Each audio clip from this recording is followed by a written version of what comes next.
Hi friends, it's Tracy from the Financial Freedom Diary, and today we're back to do my mid-month check-in for the month of July in every dollar. Everything in here is everything that crossed my checking account or automatically came out of my check and is not represented by my cash envelope expenditures, okay? I do that video on Saturday. If you're new to my channel, please consider subscribing, and I hope you all are having a wonderful day. I'm going to let y'all know something. I'm a little bit mad right now. I'm irked. That's as nice as I can put it. So I'm going to rant. I just recorded this video. It was 21 minutes. 21 minutes. It was all gold. Okay. Comedy gold. Right here. And it didn't save it. It deleted my face part. And then, like, it had 21 minutes in the editor. And then I go to drag and drop it. So I can just voice over this. It has 14 minutes. So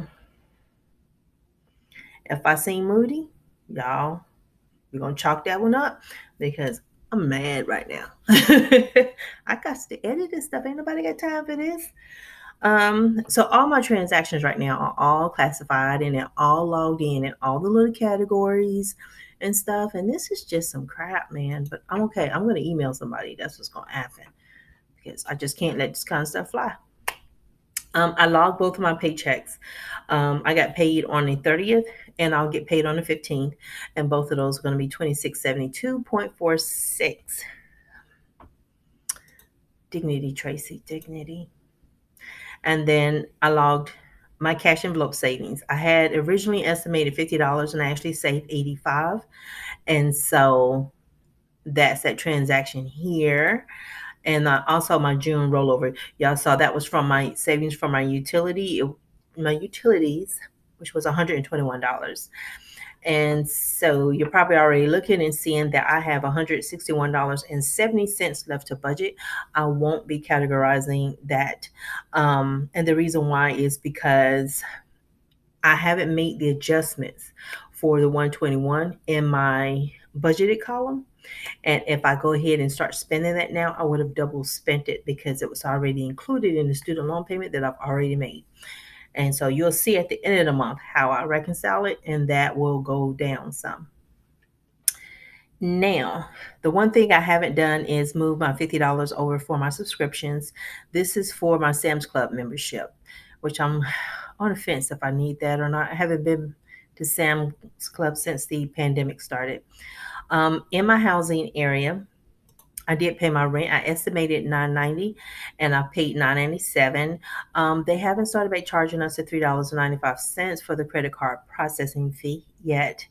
So I'm still including $9.90 in my budget, just so you know it's there and not making, I don't want to adjust down and then it bumps back up and then under budgeting.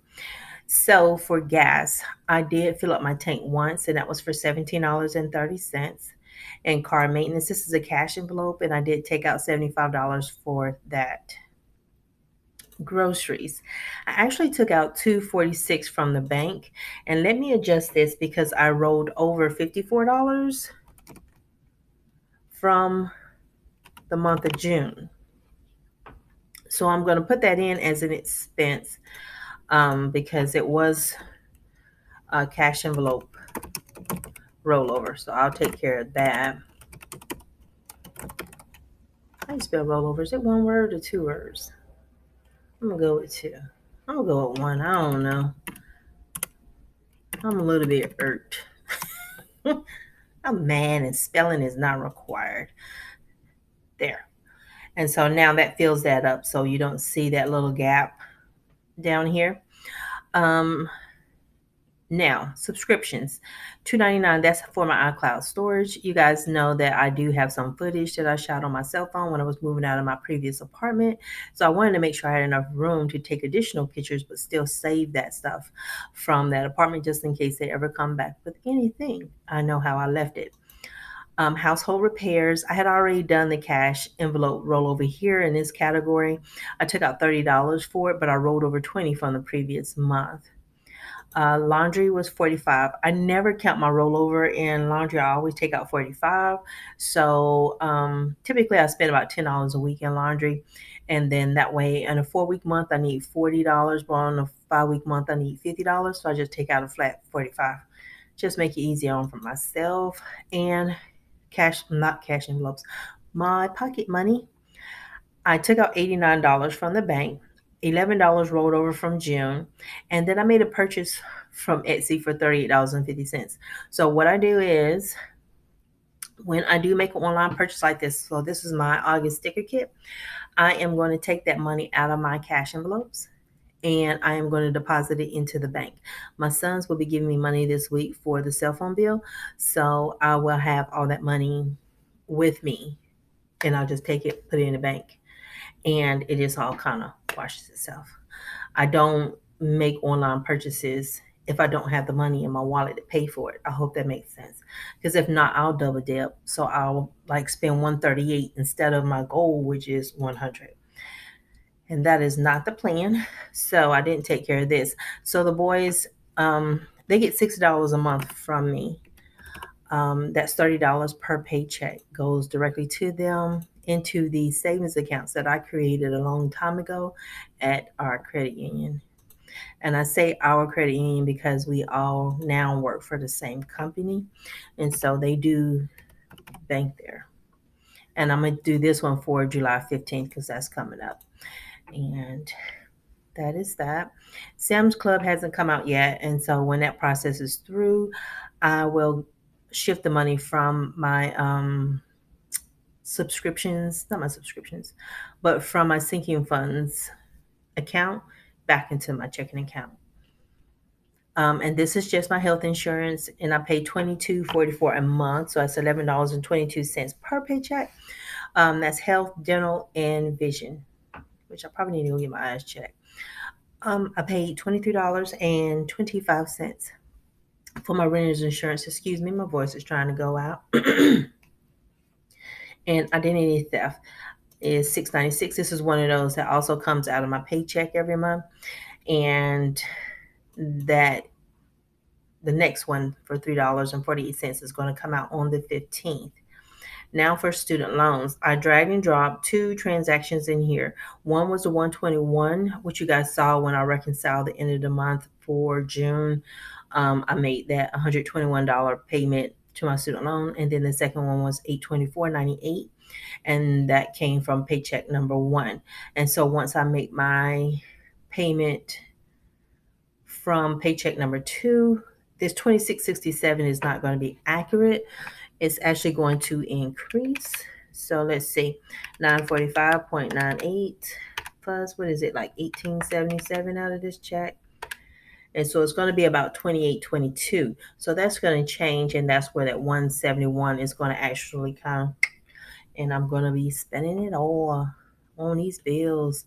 And so I have forgotten to explain in my videos why I chose to pay my student loan debt during this pandemic. I take advantage of the fact that most of the people who I'm just used to, the people I interact with in the comments, being the people who I've always interacted with since I first started. So I always think, well, it's the same. I always think it's the same people, even though my subscriber count is going up. So I'm not explaining things like I should, and I will apologize for that.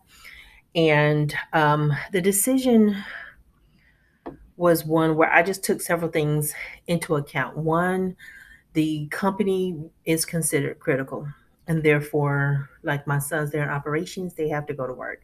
I build applications for engineers, so we're still building, we're still writing, we're still testing, we're still doing all the things.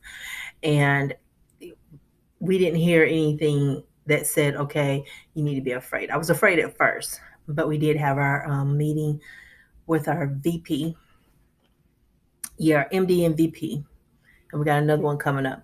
But we had that meeting and they had a discussion with us.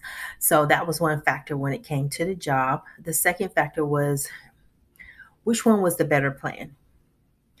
I was already being charged like 6%, I believe, in interest on my student loans, and I was paying about $383 a month in interest. Then I thought about it and I was like, if I can save this money, because everybody's saying save during this time, I could save it. But then at that time, the amount that I was paying on my student loans was like $24.59, so about $2,500 a month.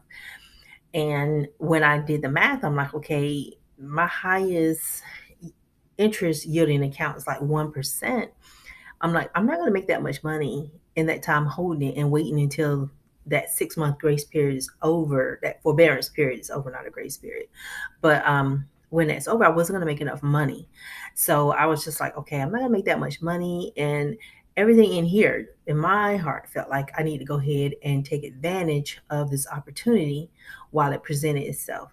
Because then my goals changed. My goal became, okay, let's pay this bad boy down as much as we can, so that way when the interest starts back up, I can have a lower interest amount that's going to be charged to me.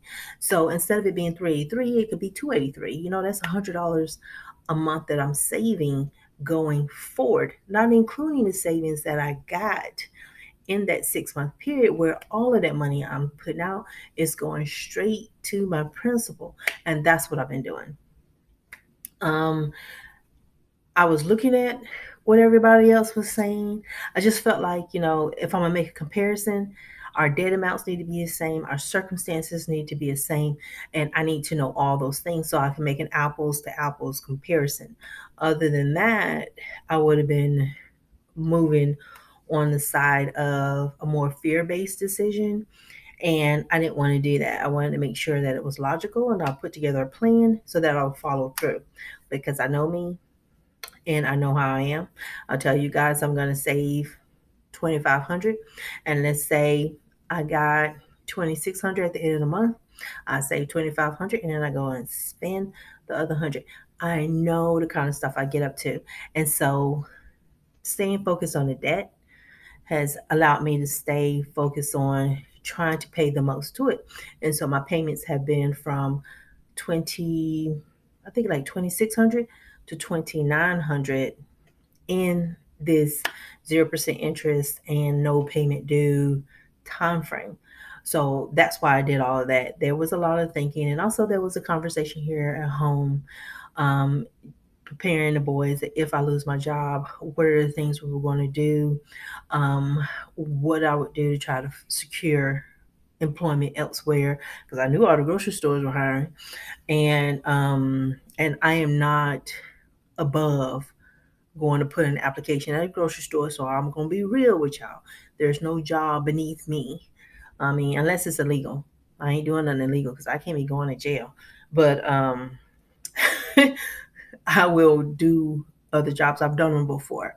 So that's the way I looked at it. And that was why I made the decision that I did. And that's why I'm paying the debt. It's because, and plus, I have way more debt than most people do. So, I can't put myself in the same class because they didn't they didn't make the I'm not even gonna say what I was about to say. They didn't make the decisions that I made. So I hope that explains everything.